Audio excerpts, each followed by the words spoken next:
संध्याकाळी जेवण झाल्यानंतर आपण असं वज्रासनात बसायचं असते.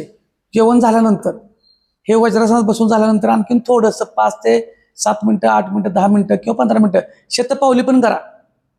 खाल्लेलं तुम्ही जर लगेच बसला किंवा झोपला तर ते फॅटमध्ये जाणार आहे. त्याच्यामुळे ह्या थोड्या थोड्या एक लहान लहान लहान टिप्स आहेत, त्या जर फॉलो केल्या तर शरीरात भरपूर बदल होणार आहे. पण ह्या सवयी दररोज लागत राहिल्या पाहिजेत. त्याच्यासोबत आज शतपावलींचा मी व्हिडिओ नाही करणार, पण वज्रासनात बसायसाठी केला आणि लहान लहान ज्या माहिती सांगतो त्या फॉलो करा. फॉलो केल्याच पाहिजे असं काय नाही. ज्यांना रिझल्ट पाहिजे, ज्यांना ग्रामीण भाग असेल, शहरी भाग असेल, ज्यांना जे जे मी सांगतोय घरचं खाऊन पॉझिटिव्ह राहा, वजन कमी करा, हेल्दी राहूया, हे ज्यांना जमतंय पटतंय त्यांनी ते 100% करा. त्यांना पटत नाही, त्यांना काही आग्रह नाही, जबरदस्ती तर अजिबातच नाही. ह्या लहान लहान गोष्टी आहेत. आता ज्यांना वाटतं की मला गुडघा दुखतोय, मला हे जमत नाही, हळूहळू 3 सेकंद, 4 सेकंद, 5 सेकंद करून बघा. आणि मग इतक्या दिवस गुडघा दुखतोय तर तुमच्यासोबतच आहे गुडघा. मग थोडंसं ट्राय केलं म्हणून काय बिघडतंय? खाली बसायला फक्त मऊ घ्या.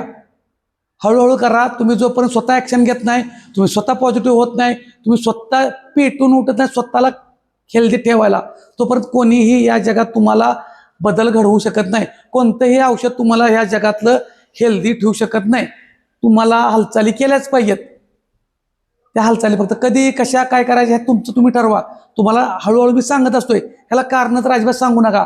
कुठेही तुम्हाला व्यायामात साहित्य घेऊनच व्यायाम करा असं मी सांगितलेलं नाही. कुठेही तुम्हाला उभा राहायला आलं की व्यायाम करायला येतोय, तुम्ही झोपला तरी व्यायाम करायला येतोय, बसला तरी व्यायाम करायला येतोय. आणि फक्त कारण सांगायचे नाहीत. जर पोट आणि वजन कमी करायचं तर तुम्हाला स्वतःला जागं होणं गरजेचं आहे आणि खडखडून जागं होणं गरजेचं आहे. कारण सांगायची नाहीत. आपल्यालाच आपलं पोट आहे, आपलं वजन आहे, आपल्यालाच कमी करायचं, तेही घरचं पोट भरून खाऊन. तर नक्की फॉलो करा. लहान लहान टिप्स असतात, अशा माहितीसाठी 100% फॉलो करा. धन्यवाद.